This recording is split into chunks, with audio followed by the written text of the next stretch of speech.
Hi, എല്ലാവർക്കും എൻ്റെ വരയിലേക്ക് സ്വാഗതം. നമ്മുടെ ടോം സാറ്, അതായത് കാർട്ടൂണിസ്റ്റ് ടോംസ്, അദ്ദേഹത്തിൻ്റെ വരയുടെ ലോകമാണ് ഇന്ന്.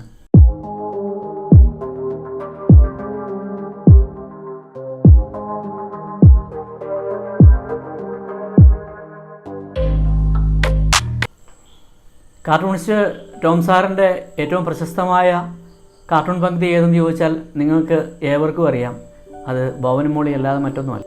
56 വർഷത്തോളം തുടർച്ചയായി വരച്ച ഫുൾ പേജ് കാർട്ടൂൺ പങ്ക്തിയാണ് ബോബനും മോളി എന്ന് നിങ്ങൾക്കറിയാം.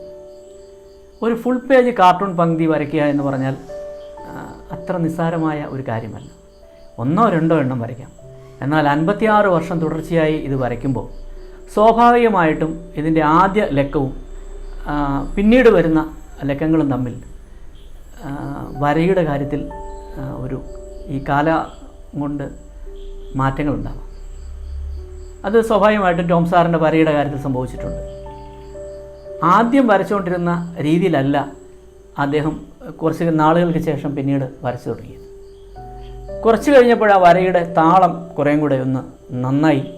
ആ താളം അദ്ദേഹത്തിൻ്റെ വരയുടെ ഒരു താളമുണ്ടല്ലോ, ആ വരയുടെ താളം അറിഞ്ഞ, ആ വരയുടെ ഹൃദയം അറിഞ്ഞ ഒരു മനുഷ്യനാണ് കാർട്ടൂണിസ്റ്റ് ടോം സാർ. നമ്മളിന്ന് ചർച്ച ചെയ്യുന്നത് അദ്ദേഹം ആശയം കണ്ടെത്തുന്ന രീതിയല്ല, മറിച്ച് ഒരു ആശയത്തെ ചിത്രരൂപത്തിൽ അദ്ദേഹം കടലാസിലേക്ക് പകർത്തുമ്പോൾ സ്വീകരിക്കുന്ന രീതികളെക്കുറിച്ചും മാർഗങ്ങളെക്കുറിച്ചും മാത്രം. ആ സാധ്യതകൾ നമ്മൾ പരിശോധിക്കുമ്പോൾ അത് പുതുതായി വരുന്ന കാർട്ടൂണിസ്റ്റുകൾക്കും ഇപ്പോഴുള്ള കാർട്ടൂണിസ്റ്റുകൾക്കും ചില ഗുണങ്ങളുണ്ടാവും, അല്ലെ ചില പ്രയോജനങ്ങളുണ്ടാവും എന്നാണ് എൻ്റെ കുറച്ച് വിശ്വാസം. ആദ്യം ഒരു സ്ക്രിപ്റ്റ് തയ്യാറാക്കിയ ശേഷം അത് സാധാരണ വരുന്ന, ഇപ്പം മലയാള മനോരമയിലാണ് ബോബനും മോളിയും വന്നത്. ആ മലയാള മനോരമയിൽ വരുന്ന ബോബനും മോളിയുടെ അളവിൽ ഏതാണ്ട് ഒരു 2 ഇരട്ടി വലിപ്പത്തിലാണ് അദ്ദേഹം കാർട്ടൂണുകൾ വരച്ചിരുന്നത്. അത്രയും എലാർജ് ചെയ്താണ് വരച്ചിരുന്നത്. ഒരു ചിത്രം എലാർജ് ചെയ്ത് വരച്ചാൽ അത് റെഡ്യൂസ് ചെയ്യുമ്പോൾ കുറേയും കൂടെ നമുക്ക് പ്രിൻറ്റിങ്ങിൽ കുറച്ചുകൂടെ ഭംഗി ഉണ്ടാകുമെന്ന് തോന്നും, കുറച്ചുകൂടെ ആ ചിത്രം കുറേ കൂടെ ക്യൂട്ടായിട്ട് തോന്നും, രേഖകൾ കുറേയും കൂടെ ഷാർപ്പാവും. മിക്ക കാർട്ടൂണിസ്റ്റുകളും വലിയ വലിപ്പത്തിലാണ് കാർട്ടൂണുകൾ വരയ്ക്കുന്നത്.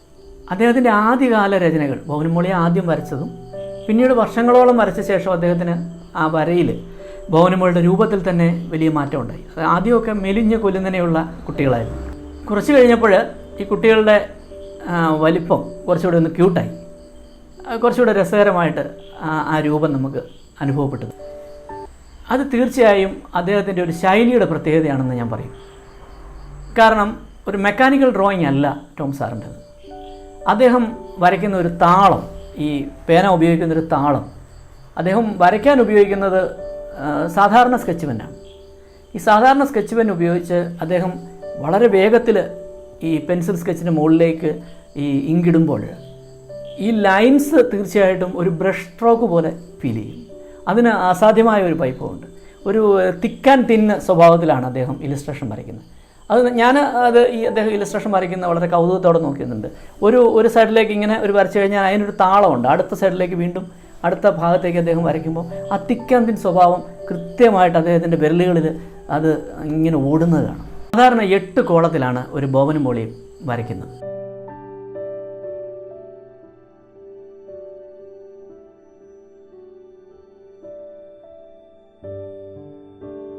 ഈ ബോബനും മോളിയും ഒരു വിഷയത്തെ പറഞ്ഞ് അത് വികസിപ്പിച്ച് അതിൻ്റെ ലാസ്റ്റ് ഫ്രെയിമിൽ അതിനൊരു പഞ്ച് ഡയലോഗോട് കൂടി അത് അവസാനിക്കുന്നു. ചലനാത്മകമായ കോളങ്ങളായിരുന്നു അദ്ദേഹത്തിൻ്റേത്. 8 കോളം ഒരു കാർട്ടൂൺ പങ്ക്തി വരയ്ക്കുക എന്ന് പറഞ്ഞാൽ അത്ര എളുപ്പമുള്ള ഒരു കാര്യമല്ല. അപ്പം അങ്ങനെ ഒരു കാർട്ടൂൺ വരയ്ക്കുമ്പം ധാരാളം കാര്യങ്ങൾ ശ്രദ്ധിക്കേണ്ടതുണ്ട്. അപ്പം ഈ കോളങ്ങൾ തമ്മിൽ ബാലൻസിങ് വേണം. ഒരു കോളത്തിൽ ഫിഗർ വലുതാവാൻ പാടില്ല, ഒന്ന് തീർത്തും ചെറുതാവാൻ പാടില്ല എന്ന ആശയത്തെ കൃത്യമായിട്ട് ആളുകൾക്ക് എത്തുകയും വേണം. അപ്പം കുറേയധികം കാര്യങ്ങൾ ഇതിൽ ശ്രദ്ധിക്കേണ്ടതുണ്ട്. ഏറ്റവും പ്രധാനപ്പെട്ട ഒരു സംഗതി, ഈ പ്രധാന ഒരു വിഷയമായിരിക്കും അദ്ദേഹം പറയാൻ ഉദ്ദേശിക്കുന്നത്. ആ പറയാൻ ഉദ്ദേശിക്കുന്ന വിഷയം ഈ കോളങ്ങളിലൂടെ കടന്നായിരിക്കും അവസാനം അതിൻ്റെ ഒരു പൊട്ടിത്തെറിയിലേക്ക് എത്തുന്നത്. അതിനു മുമ്പ് ചില സൈഡ് കമൻറ്റുകൾ ഇതിലുണ്ടാവും. ഈ സൈഡ് കമൻറ്റ് പറയുന്നത് ഒരുപക്ഷെ ഈ വിഷയവുമായി ബന്ധപ്പെട്ടവരോ ഈ പറയുന്ന ഇതിലെ കഥാപാത്രങ്ങളായിരിക്കില്ല, ഉപകഥാപാത്രങ്ങളായി വന്നു പോകുന്ന കക്ഷികളായിരിക്കും ഈ സൈഡ് കമൻറ്റ് പറയുന്നത്. ഈ സൈഡ് കമൻറ്റ് ഇതിനകത്ത് വലിയൊരു പ്രാധാന്യമുണ്ട്.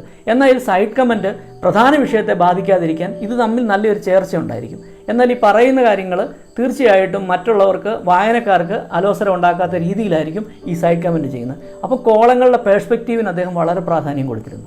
എല്ലാ കോളത്തിലും രൂപം, കാലം, സമയമൊക്കെ അദ്ദേഹം വളരെ ശ്രദ്ധിച്ചിരുന്നു.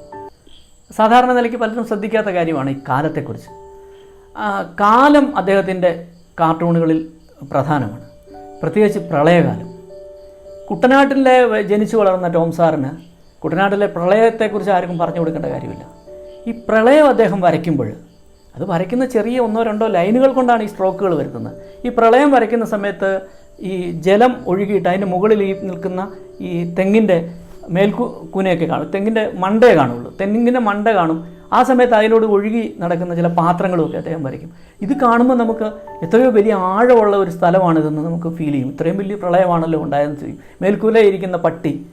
അതുപോലെ അദ്ദേഹം എന്നെ അത്ഭുതപ്പെടുത്തിയിട്ടുള്ളൊരു കാര്യം, അദ്ദേഹത്തിൻ്റെ സ്ട്രോക്കിൻ്റെ കാര്യം, ഈ മഴക്കാലമൊക്കെ വരുമ്പം പാവങ്ങളായിട്ടുള്ള മനുഷ്യർ ഈ തണുത്ത് വിറച്ച് ചോർന്നൊലിക്കുന്ന കൂരയിലായിരിക്കും ഇരിക്കുന്നത്. ഈ മൂടിപ്പതിച്ച് ഇരിക്കുന്ന മനുഷ്യരെ അവരുടെ അടുത്ത് ഈ വെള്ളം ചോർച്ചയിൽ നിന്ന് വീഴാനുള്ള വെള്ളം വെക്കാനുള്ള പാത്രങ്ങളൊക്കെ ഇരിപ്പുണ്ട്.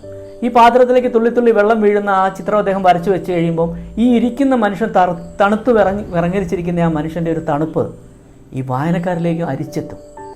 അതൊരു സാധാരണ ഒരു കാർട്ടൂണിസ്റ്റിന് മറ്റാർക്കും അത് സാധിച്ചിട്ടുണ്ടോയെന്ന് എനിക്ക് സംശയമാണ്. അത് മലയാളത്തിൽ സാധിച്ചിട്ടുള്ള ഏക കാർട്ടൂണിസ്റ്റ് ടോം സാറാണെന്നുള്ള കാര്യത്തിൽ ഒരു സംശയമില്ല. അതിനൊപ്പം ചേർന്ന് നിൽക്കുന്ന ഡയലോഗും കൂടി ആകുമ്പോൾ, അതിനൊപ്പം ചേർന്ന് നിൽക്കുന്ന ഇതിൻ്റെ ആ വിഷയം കൂടി ആകുമ്പോഴേക്ക് അതൊരു ക്ലാസിക് സൃഷ്ടിയായിട്ട് മാറിയിരിക്കും. പുതിയ തലമുറയിലെ കാർട്ടൂണിസ്റ്റുകൾക്ക് ഒരു മാതൃകയാണ് കാർട്ടൂണിസ്റ്റ് ടോം സാർ. അദ്ദേഹം എനിക്ക് തോന്നുന്നത് നമ്മുടെ ഈ നാട്ടിലായതുകൊണ്ടായിരിക്കാം അദ്ദേഹത്തിന് അംഗീകാരങ്ങളൊന്നും തേടി വരാത്തത്. അദ്ദേഹം മരിച്ചപ്പോൾ അദ്ദേഹത്തിൻ്റെ മൃതദേഹം പൊതുദർശനത്തിന് വയ്ക്കാനായിട്ട് സാഹിത്യപ്രവർത്തക സഹകരണ സംഘം മാത്രമേ ഉണ്ടായിരുന്നുള്ളൂ അതിനെ സഹായിക്കാനായിട്ട്. അതൊക്കെ ഞാനിപ്പോൾ നന്ദിയോടെ ഓർക്കുകയാണ്. ഞങ്ങൾ കാർട്ടൂണിസ്റ്റുകളൊക്കെ നന്ദിയോടെ ഓർക്കുന്നൊരു കാര്യമാണ്. ഏറ്റവും പ്രധാനപ്പെട്ട ഒരു സംഗതി, അദ്ദേഹത്തിൻ്റെ മരണവും അദ്ദേഹത്തിൻ്റെ ഈ വരയുമായി ബന്ധമുണ്ട്. കാരണം ഒരു 100 മീറ്റർ ഓട്ടക്കാരൻ ആ 100 മീറ്ററിൻ്റെ അവസാന 10 മീറ്ററിലാണ് ഏറ്റവും കൂടുതൽ സ്പീഡ് എടുക്കുന്നത്. ആ സമയത്താണ് എല്ലാവരെയും പിന്തള്ളി ഈ 1ാം സ്ഥാനത്തേക്ക് കുതിച്ചു വരുന്നത്. ടോം സാറിൻ്റെ അദ്ദേഹം മരണത്തിലേക്ക് പോകുന്നതിന് മുമ്പ് അദ്ദേഹത്തിന് സ്ട്രോക്ക് വന്നിരുന്നു. ആ സമയത്തിന് മുമ്പായിട്ട് ഏതാണ്ട് ഒരു 250ഓളം കാർട്ടൂണുകൾ നിരന്തരമായി അദ്ദേഹം നിരന്തരമായിട്ട് വരച്ചുണ്ടാക്കി. ഒന്ന് ആലോചിച്ച് നോക്കൂ. മരിക്കുന്നതിനും അദ്ദേഹത്തിന് ഓർമ്മയുടെ അതിലേക്ക് സ്ട്രോക്ക് വന്ന് വീഴുന്നതിനും തൊട്ട് മുമ്പ് ഏതാണ്ട് ഒരു 4-5 ലക്ക ഇറക്കാനുള്ള ബോവനും മോളിയുടെ മുഴുവൻ മാറ്ററുകളും ഉണ്ടാക്കി അത് മുഴുവൻ ഇലിസ്ട്രേറ്റ് ചെയ്ത ശേഷമാണ് ആ മനുഷ്യൻ വീഴുന്നത്. എത്രയോ ഡെഡിക്കേഷൻ, ആത്മാർപ്പണം. ഒന്ന് ആലോചിച്ച് നോക്കണം. 30ാമത്തെ വയസ്സിൽ തുടങ്ങിയ പണിയാണ് അത്. ഈ പറയുന്ന 56ാമത്തെ വർഷം കഴിഞ്ഞപ്പോഴും അതൊരു ധ്യാനം പോലെ തുടരുകയാണ്. അദ്ദേഹത്തിൻ്റെ ആത്മകഥ എൻ്റെ മോനും മോളിയും പ്രസിദ്ധീകരിക്കാനുള്ള ഭാഗ്യം എനിക്കുണ്ടായിട്ടുണ്ട് ഡോൺ ബുക്സിന്. അത് എൻ്റെ ജീവിതത്തിലെ ഒരു വലിയ ഭാഗ്യമായിട്ടാണ് ഞാൻ കാണുന്നത്. ഇതാണ് ടോം സാറിൻ്റെ പ്രശസ്തമായ എൻ്റെ മോനും മോളി എന്ന് പറയുന്ന ആത്മകഥ. അതീവ രസകരമായ ഒരു പുസ്തകമാണിത്. ഇതിൽ ധാരാളം ഇലിസ്ട്രേഷൻ, നിറയെ ചിത്രങ്ങളാണ് അദ്ദേഹം വരച്ചിരിക്കുന്നത്, നിറയെ ചിത്രങ്ങളാണ്. കാർട്ടൂൺ പഠിക്കുന്നവർക്കും അദ്ദേഹത്തിൻ്റെ ജീവിതരേഖയെക്കുറിച്ച് അറിയുന്നവർക്കുമൊക്കെ അതിൻ്റെ ഓരോ ലക്കങ്ങളിലും അദ്ദേഹം ഇലസ്ട്രേഷൻ സഹിതം വരച്ചിട്ടിരിക്കുകയാണ്. അസാധാരണമായ ഒരു ജീവിതം വരച്ച് ജീവിച്ച് തീർത്ത ഒരു മനുഷ്യനാണ് പ്രിയങ്കരനായ കാർട്ടൂണിസ്റ്റ് ടോം സാർ. അദ്ദേഹത്തോടൊപ്പം ചെലവഴിച്ച കുറേയധികം നല്ല ഓർമ്മകൾ ഞങ്ങൾക്ക് എല്ലാ കാർട്ടൂണിസ്റ്റുകൾക്കും ഉണ്ട്. ഇങ്ങനെ അദ്ദേഹത്തെക്കുറിച്ച് സംസാരിക്കാനും എൻ്റെ വരയിൽ അദ്ദേഹത്തിൻ്റെ ഈ രചനാ രീതികൾ പരിചയപ്പെടുത്താനും സാധിച്ചത് എത്രത്തോളം അത് ശരിയായിട്ടുണ്ടെന്നറിയില്ല. ഇനിയും കാലം കഴിയുന്തോറും അദ്ദേഹത്തിൻ്റെ രചനകൾ കൂടുതൽ ആളുകൾ പഠിക്കുമെന്നുള്ള കാര്യത്തിൽ സംശയമില്ല. കൂടുതൽ പഠിക്കട്ടെ, അദ്ദേഹത്തിൻ്റെ രചനകൾ കൂടുതൽ മനസ്സിലാക്കട്ടെ. ഇനിയൊരു ടോം സാർ ഉണ്ടാകുമെന്ന് അറിയില്ല. അദ്ദേഹത്തിൻ്റെ കാലത്ത് ഇപ്പം ജീവിക്കാനും സഞ്ചരിക്കാനും ഒക്കെ സാധിച്ചത് വലിയൊരു ഭാഗ്യമായി കരുതുന്നു. ഇപ്പോൾ എൻ്റെ വരയിൽ അദ്ദേഹത്തെ അവതരിപ്പിക്കാൻ സാധിച്ചതിൽ അതിലേറെ ഭാഗ്യമായി കരുതുന്നു. അദ്ദേഹത്തിൻ്റെ ഓർമ്മകൾക്ക് മുമ്പിൽ നമിക്കുന്നു. എല്ലാവർക്കും നന്ദി, നമസ്കാരം.